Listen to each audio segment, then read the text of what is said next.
Anzac Day at its heart is all about a grateful nation saying thank you for your service. And that's thank you to the more than 2 million Australians who've served in uniform over the past 100 years. Thank you to those who serve today, and thank you to their families. So it's a personal reflection at its heart. Normally we gather in large numbers, but this year I gathered in my lounge room with my wife, and I watched the national service at the Australian War Memorial, and I've got to say, Tom, I thought it struck all the right notes. We had obviously the young serving members there. We had some veterans there, and obviously the Prime Minister and Wing Commander Sharon Browns, I thought, made terrific speeches. So it was a good way to start the day on what is normally a day of big gatherings. But I thought Australians were remarkable too, Tom. I mean, what I've seen on social media of Australians gathering in their front lawns, in their driveways, in their front paddock, whatever it might be, and paying a silent vigil, I thought that's been just quite beautiful and should give our veterans a lot of heart. It's an interesting point. I mean, we don't want to see, once restrictions are lifted, a big drop-off, obviously, in the official ceremonies where large groups will be able to gather again. But there are people that won't be able to make it for a host of reasons. They might be, struggling themselves physically. They might have very young children. And it struck such a note, this lighting up the dawn, that do you think it's going to become a permanent staple?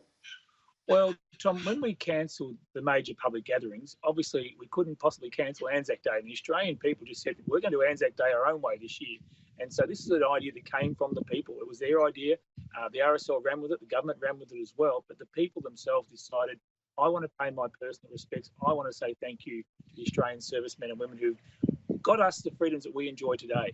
So I think it's something that will stay around. I've no doubt in future there'll be more of the light up the dawn. But also I think when conditions are right, when the social distancing rules change, Australians will still want to gather with their mates and have a game of two-up or a gunfire breakfast at the local RSL. So all those things I think will come back stronger than ever.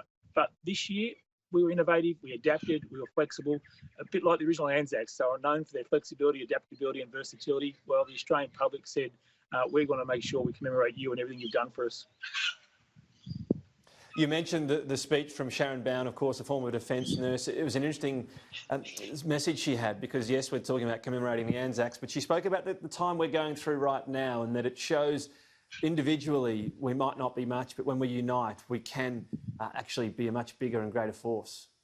Well, retired Wing Commander Sharon Browns is a nurse from the Air Force. She was injured in East Timor. She came back from those injuries and continued to serve our nation. And I thought in the International Year of Nursing, in the midst of a health pandemic, she was a perfect choice to respond to the Prime Minister on behalf of veterans. I thought she made a terrific speech. I thought her heartfelt explanations of her own family's history, but then challenging us all as Australians today to live the values of the Anzacs, the way we can work together as a nation and achieve great things together. I thought it was a very, very inspirational speech, and I want to thank Sharon deeply for the comments she made this morning. It's a time we know as well when a lot of veterans reconnect. This is a time when they come together. They might have lost contact for whatever reason. They bump into each other. We know sometimes the things they've gone through, it's really hard to talk to anyone else about it, and only conversations with old comrades are really the sort of thing they can have. That's not going to happen as much this year, is it? Well, you're spot on, Tom. And one of the things we try really hard within the Department of Veterans Affairs and when the ex-service community is to try and make sure our veterans don't become isolated, don't become disconnected. But this year we're telling everyone to stay at home. So that's really hard for us to make sure we're still staying on contact. So we've been urging people who have a veteran in their family, people who know a current serving member, give them a call today. Skype message, say good day, thank them for their service. Just recognise that they've done some great things for our country, and we want to acknowledge that. But it is a difficult day, and any veterans who are feeling uncomfortable or difficult or struggling with the day, I do urge them to contact the Open Arms Counselling Service. Open Arms is there for veterans and their families. It's a 1-800 number. It's 1800 011 046. That number is 1800 011 046. And it's there to make sure there's support available when a veteran needs it. You know, the majority of people, when they transition from the Defence Force, transition very well, Tom. You and I both know that.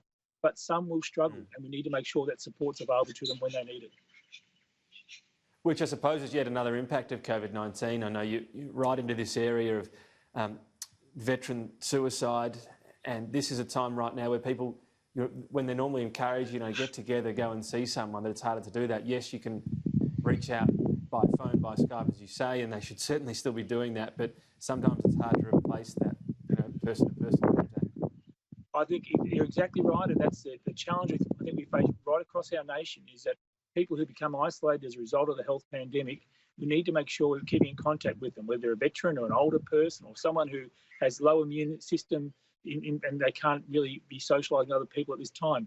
These are all people who are at risk at the moment. So we need to make sure that we do what we can. We're all in this together and we're getting through it together. I think the results we've seen in Australia, you wouldn't want to be in any other place in the world right now than Australia in the way we're dealing with this challenge. But that doesn't mean we're through it yet. And we need to try and keep working together to get through it. I mean, Tom, I want to give people a bit of hope. This is the 75th anniversary of World War II this year. On August the 15th is the 75th anniversary of victory in the Pacific. We've got all our attention now after getting through Anzac Day today to try and see if we can have some more public gatherings at that point if we get on top of this pandemic. And that would be something I think would be very special for the more than 14,000 World War II veterans who are still with us today. These are old people who are 90, 95, even over 100. We want to be able to get together with them, I hope, on August the 15th. Yeah, and if you want to talk about tough times and difficult odds in various battles, good conversations to be had there. Just finally, Minister, what about your own children? You're obviously the minister in this area.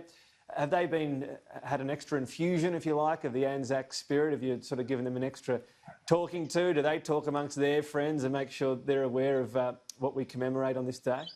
Oh, mate, it swings and roundabouts. Anyone who's got teenage children would know that it swings and roundabouts here. I've had a great deal of interest from a couple, and others decided to miss the dawn service and catch up with the 11:30 replay. So it's, they do care about it, obviously. They hear about it at school, they learn about it at school.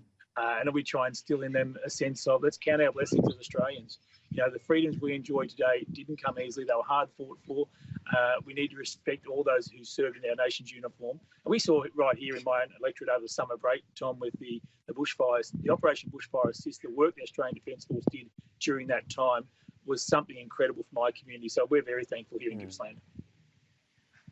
Look, we know teenagers need their sleep. As long as they're getting the replay, I think that's a good effort and a win. Minister Darren Chester, thanks for your time today.